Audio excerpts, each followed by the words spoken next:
আসসালামু আলাইকুম গাইস। আশা করি সকলেই ভালো আছেন।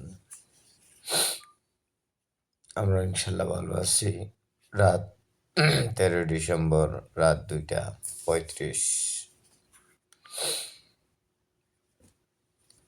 গাইস,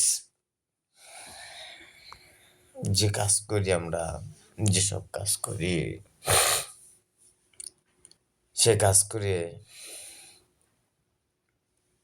এই বেতন দিয়ে বর্তমানে চলা খুব মুশকিল। ঢাকা শহরে থাকতে হলে প্রথমে চিন্তা করতে হয় বাড়ি ভাড়ার কথা।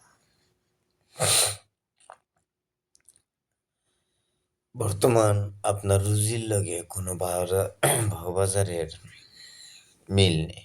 সাধারণ মানুষের বিশাল বিশাল আকার একটা কষ্ট, বিশাল।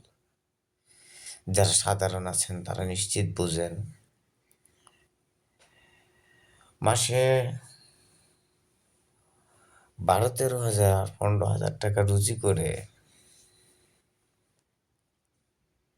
সংসার চালানো ঢাকার শহরে খুবই কষ্ট।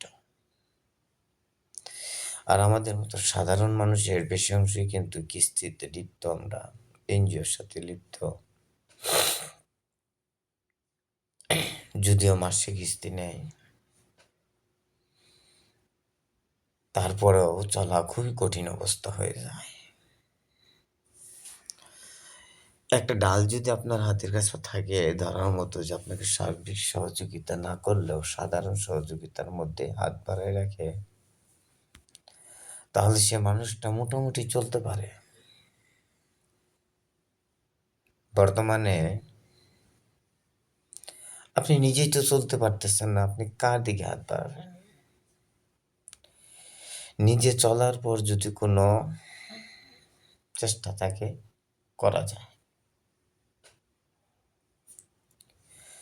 তো গ্যাস, আমরা নতুন, আমাদের পাশে একটু থাকবেন। আমি চাই ফেসবুক থেকে যেন আমার দিকটা একটু অর্জন করতে পারি। আমি একজন ব্যবসা করতাম, ছোটখাটো একটা ব্যবসা ছিল, মোটামুটি ভালোই। যে কোনো করবে করে সেটা নষ্ট হয়ে গেছে। আজকে আমি অন্যের কাজে আছি। খুবই কঠিন একটা সময়। 8-10 জন কষ্টশীল মানুষের মতো আমারও যাচ্ছে। তো ঠিক আছে গাইজ, ভালো থাকবেন। ময়মনসিংহ মুক্তাগাছা নির্মাণ থেকে মিথ্যে কথা বলি না। শুভরাত্রি।